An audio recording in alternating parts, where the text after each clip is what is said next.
Masih bersama kami di debat calon gubernur dan wakil gubernur Provinsi Jawa Barat tahun 2024. Di sesi ini masih sama seperti di sesi sebelumnya, hanya saja yang akan bertanya dan menjawab adalah calon wakil gubernur. Ya, sekali lagi kami ingatkan, pertanyaan yang diajukan harus sesuai dengan subtema yang diambil dengan indikator. Dan kami mengimbau jika ada pertanyaan dengan menggunakan istilah atau singkatan dalam bahasa asing, mohon untuk disertai dengan penjelasannya. Dan kami juga mohon hadirin untuk tenang, untuk menjaga konsentrasi para calon wakil gubernur, karena kesempatan tidak akan kami ulangi. Kami persilakan kepada calon wakil gubernur nomor urut 3 untuk mengambil indikator dari wadah kaca. Silakan untuk calon wakil gubernur nomor urut 3. Nanti akan bertanya untuk cawagup nomor urut 2. Silakan diambil. Kertas indikatornya nanti mohon diserahkan ke moderator, jangan dibuka terlebih dahulu. Ada? Ada di dalam. Diambil berbentuk kertas. Dicari perlahan. Ya, betul. Silahkan untuk kembali ke tempat. Saya akan perlihatkan subtema yang sudah dipilih oleh cawagup nomor urut 3. Ini dia. Yakni reformasi birokrasi yang berkelanjutan. Saya persilakan kepada cawagup nomor urut 3 untuk bertanya kepada cawagup nomor urut 2 sesuai dengan tema yang tadi saya bacakan. Waktu Anda bertanya 30 detik dimulai saat berbicara.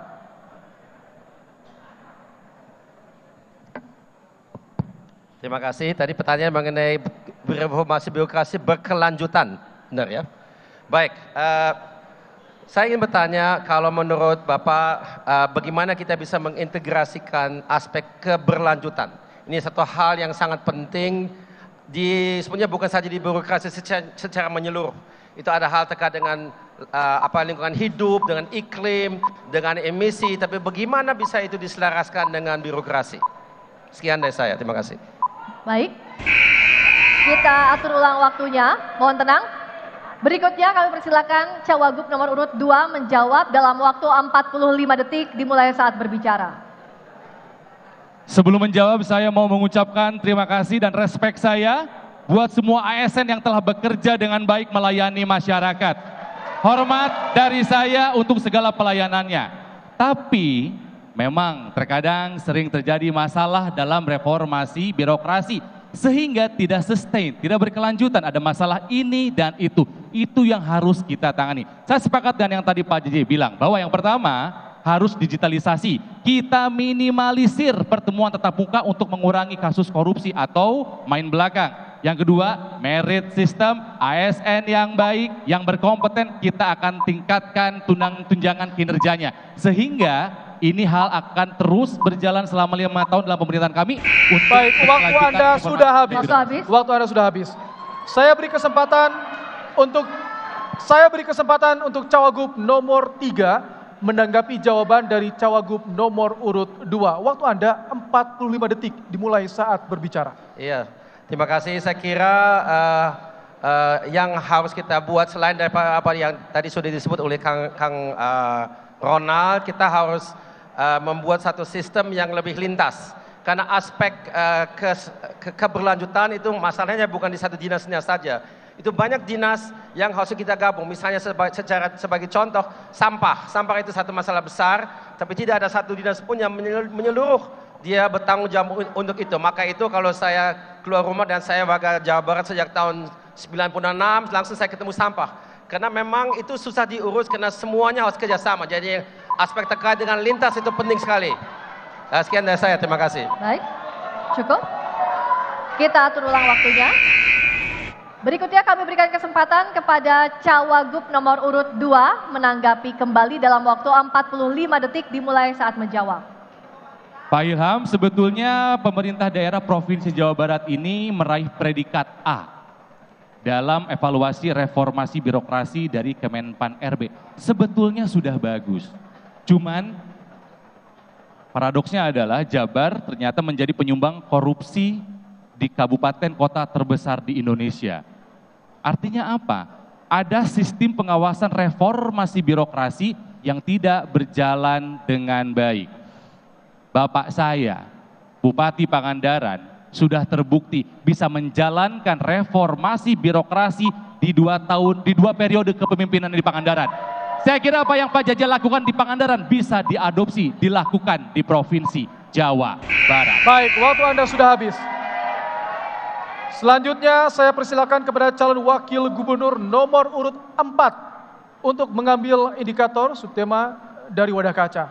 Silakan diambil, nanti akan memberikan pertanyaan kepada cawagup nomor urut 3. Berbentuk kertas, jangan dulu dibuka, diserahkan ke moderator.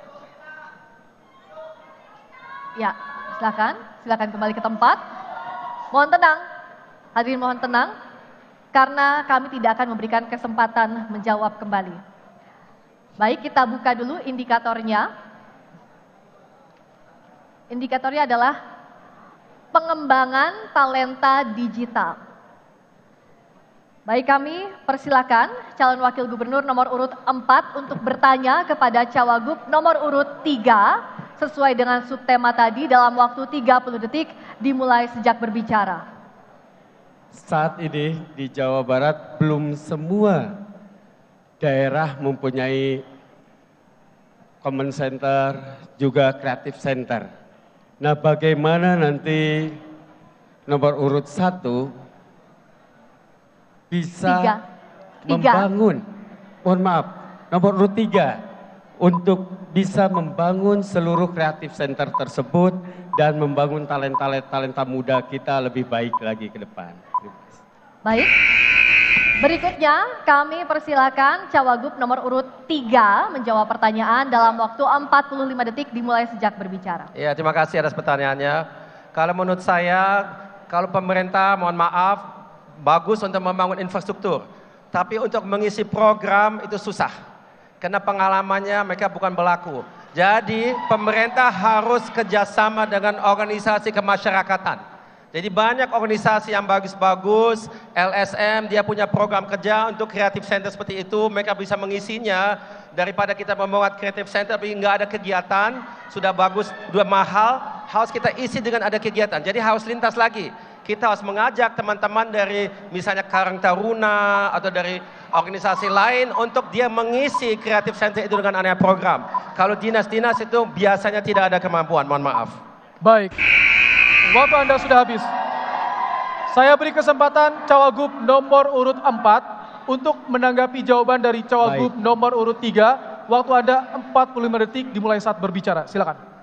Ya, jadi kita juga harus banyak membangun tempat vokasi-vokasi sekolah kejuruan untuk anak-anak muda kita supaya talent mereka ini bisa tersalurkan. Kita wadahi, kita juga bangun taman-taman digital untuk mereka berkreasi dan UMKM juga diisi oleh para talent-talent muda kita supaya mereka lebih produktif lagi. Saya berharap talent-talent kita ini bisa lebih berkembang dengan banyaknya vokasi-vokasi pendidikan di anak muda kita ke depan. Terima kasih. Cukup, Bapak? Baik. Cukup. Berikutnya kami beri kesempatan kepada cawagup nomor urut 3 menanggapi dalam waktu 45 detik dimulai sejak berbicara. Baik, terima kasih. Kalau aspek vokasi sangat penting, di situ perlu adanya terapan. Jadi para siswa yang bekerja, yang belajar dalam konteks sekolah vokasi perlu dikasih kesempatan dan dalam hal itu mesti ada kerjasama. Jadi pemerintah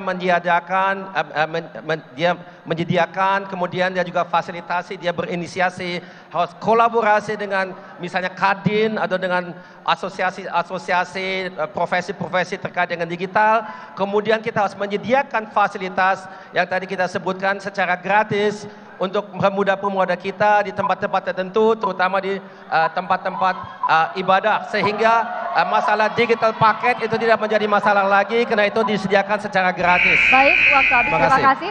Berikutnya, mohon tenang hadirin, mohon tenang.